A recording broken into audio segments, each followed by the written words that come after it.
Master Jet, pasagot po please, how true na for release na ang PBB 2022 ng Bureau of Fire Protection? Actually, hindi ko din po alam, no, kung ano po yung basis ng mga nakukuhang impormasyon o kaya ay chismis ng atin pong sender. Makakonsider po natin siya na chismis kung wala po siya talagang basihan. Kaya hindi po tayo sure kung ano po yung basis. Pero kung titingnan po natin yung website ng PBB Secretariat, ay talagang wala pang isang ahensya as of now na mayroon na pong result sa PBB 2022 evaluation. So hindi pa po natin alam sa ngayon kung ano-anong ahensya ang makakatanggap ng PBB 2022, no? Dahil wala pa pong na-publish itong PBB Secretariat sa kanila pong website.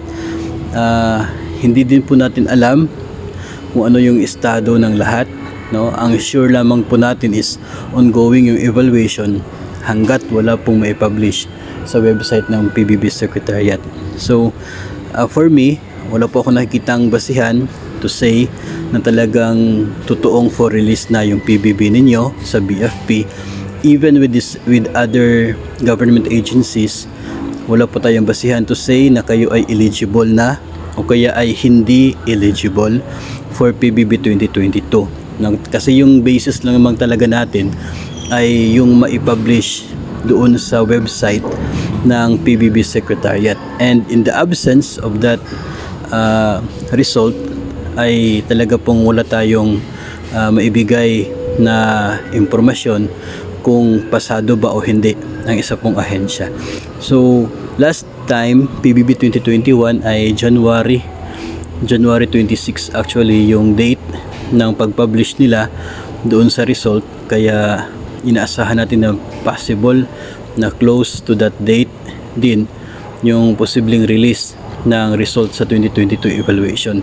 Sa ngayon po ay patuloy lamang po nating abangan yung resulta, saka po tayo makapagbigay ng sagot kung for release na ba or hindi, no? Sa ngayon kasi wala pa talagang agency na eligible for PBB 2022 kung pagbabasihan natin yung website ng PBB Secretariat, kaya no comment po tayo dito. For me, hindi po totoo na for release na as of now base po doon sa doon po sa website ng PBB Secretariat. So patuloy lamang po na magmo-monitor po tayo even with the SARO releases. Tinitingnan din po natin yan kasi baka sakali po na hindi natin makita yung pag-publish doon sa website and bigla na lamang makakatanggap ng pondo for PBB.